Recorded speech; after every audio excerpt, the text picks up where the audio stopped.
दिल्ली विधानसभा चुनाव का परिणाम और उत्तर प्रदेश की अयोध्या जनपद की मिल्कीपुर विधानसभा उपचुनाव का परिणाम झूठ एवं लूट की राजनीति पर पूर्ण विराम का स्पष्ट संकेत कर रही है। आदरणीय प्रधानमंत्री श्री नरेंद्र मोदी जी के नेतृत्व में सेवा, सुरक्षा, सुशासन और लोक कल्याणकारी जो कार्य पिछले 11 वर्षों से निरंतर चल रहे हैं, उनकी विजय है। मैं दिल्ली में विजयी हुए सभी प्रत्याशियों को, भारतीय जनता पार्टी के सभी कार्यकर्ताओं को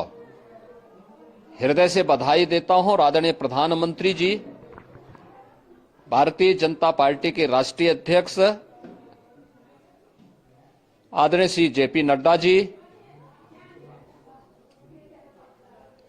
रणनीतिकार के रूप में केंद्रीय गृह और सहकारिता मंत्री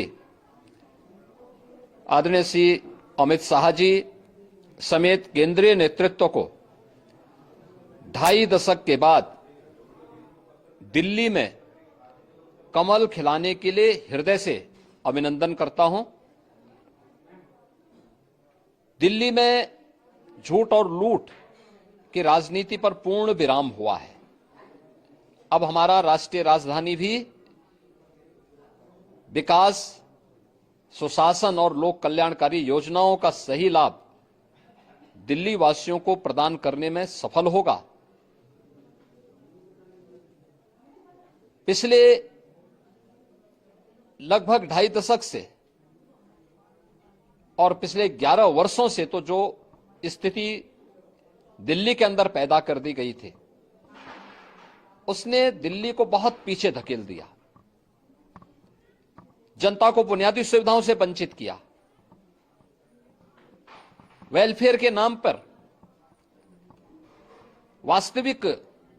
जो लोक कल्याणकारी योजनाएं थी उनसे जनता को वंचित रख करके जिस प्रकार की लूट और झूठ की राजनीति को प्रश्रय दिया, उसका पर्दाफाश हुआ। अब हम कह सकते हैं मां यमुना के तट पर बसी हुई दिल्ली विकास का रसास्वादन करेगी और दिल्ली वासियों को उन सभी वेलफेयर स्कीम का लाभ प्राप्त हो पाएगा जिसमें बैरियर का काम दिल्ली के अंदर आम आदमी पार्टी की सरकार पिछले 11 वर्षों से कर रही थी। ऐसे ही उत्तर प्रदेश के अंदर अयोध्या जनपद की मिल्कीपुर विधानसभा का उपचुनाव इस समाजवादी पार्टी के परिवारवाद और झूठ की राजनीति को पूर्ण विराम देते हुए डबल इंजन सरकार के सेवा, सुरक्षा और सुशासन के मॉडल को अंगीकार किया है। जनता जनार्दन ने बहुत स्पष्ट किया है कि भले ही अपने राजनीतिक स्वार्थ के लिए समाजवादी पार्टी कितना भी झूठ का सहारा क्यों न ले ले, कितना बड़ा प्रोपेगेंडा क्यों ना कर ले, लेकिन जनता जनार्दन उन्हें सबक सिखाने के लिए पूरी तत्परता के साथ कार्य कर रही है। अयोध्या का यह परिणाम लगभग